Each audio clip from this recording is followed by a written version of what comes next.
Bonjour, comment ça va? Alors aujourd'hui, je fais une petite vidéo pour vous parler du réseautage.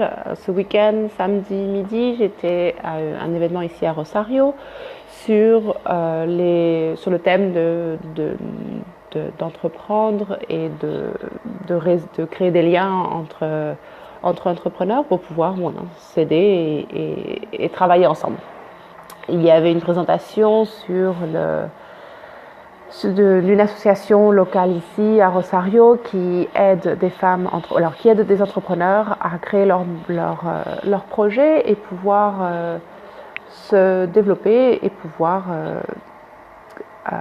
travailler sur leur projet en trouvant les aides nécessaires au niveau des différents professionnels qui peuvent vous aider pour créer votre projet. Et donc, ça m'a fait vraiment, moi, c'est le moment le genre d'événement où je vais énormément. J'essaye toujours d'utiliser ces moments-là pour valider des idées ou des choses sur lesquelles, en rapport avec mes projets. Donc, évidemment, moi, je travaille principalement en anglais. Donc là, c'est en espagnol à Rosario avec des entrepreneurs qui ont des projets en général dans des projets physiques, des produits qui vendent des produits ou des services, mais localement. Mais pour moi, c'est toujours une bonne façon de pouvoir déjà de préparer un peu la présentation de ce que je fais, d'expliquer, de trouver des formules simples pour pouvoir expliquer des fois des concepts qui sont un peu plus compliqués.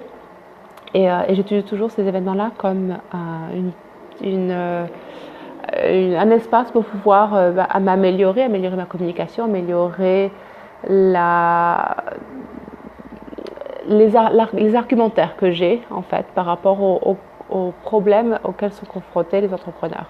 Et de pouvoir les écouter et de pouvoir voir quels sont leurs problèmes, c'est toujours pour moi un moment où je peux prendre des notes et pouvoir comprendre un peu quels sont les problèmes auxquels ils sont confrontés au niveau du marketing, bien évidemment, puisque moi je suis coach en marketing et consultante en marketing. Donc c'est l'aspect qui m'intéresse toujours et de voir quels sont les problèmes auxquels ils sont confrontés et quelles solutions moi ou notre professionnel peut leur apporter pour solutionner leurs problèmes et pouvoir avoir un projet, une entreprise qui a du succès et qui leur permet de pouvoir continuer et grandir dans leur projet. Et voilà, donc c'est toujours un exercice qui est intéressant de le faire en personne, mais aussi en ligne. Alors maintenant, avec beaucoup des groupes de Facebook, c'est beaucoup plus facile de pouvoir être connecté avec les gens, pas seulement de se les rajouter comme amis et de pouvoir parler avec des personnes qui sont dans des contextes similaires, mais aussi de pouvoir lire et comprendre quels sont les problèmes des gens. Et donc, c'est vrai que je recommande toujours de se rajouter dans des groupes sur Facebook. Alors, des groupes qui ont rapport avec des thèmes qui sont soit concernant le client, soit concernant la profession, l'industrie dans laquelle vous êtes. Mais je trouve ça très intéressant de toujours faire ça et de noter. Alors, c'est pas d'y être et de ne pas se perdre, parce que c'est le problème avec les groupes de Facebook, on se retrouve perdu dans les milliers de messages, de groupes différents. Alors, il faut vraiment essayer de se concentrer, de voir et de noter, et pour pouvoir de noter les choses qui sont importantes et qui sont relevantes, qui sont, je sais comment on dit en français, et qui vous permettront ensuite de pouvoir utiliser ça pour votre propre projet, pour pouvoir avoir des argumentaires qui sont plus crédibles, qui sont plus en ligne plus en corrélation avec ce que la personne ressent ou les problèmes auxquels ils sont confrontés.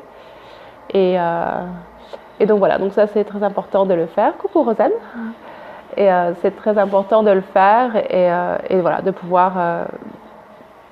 En fait, c'est toujours un apprentissage, peu importe au niveau auquel on est. Il y a toujours des étapes d'apprentissage, puisqu'il y a toujours des nouvelles choses ou des nouveaux problèmes qui apparaissent pour tout le monde dans nos projets professionnels. Et donc voilà, c'est important et intéressant de créer des liens, de faire du réseautage, donc en personne ou en ligne, pour pouvoir toujours s'améliorer et toujours être connecté, parce que c'est vrai que souvent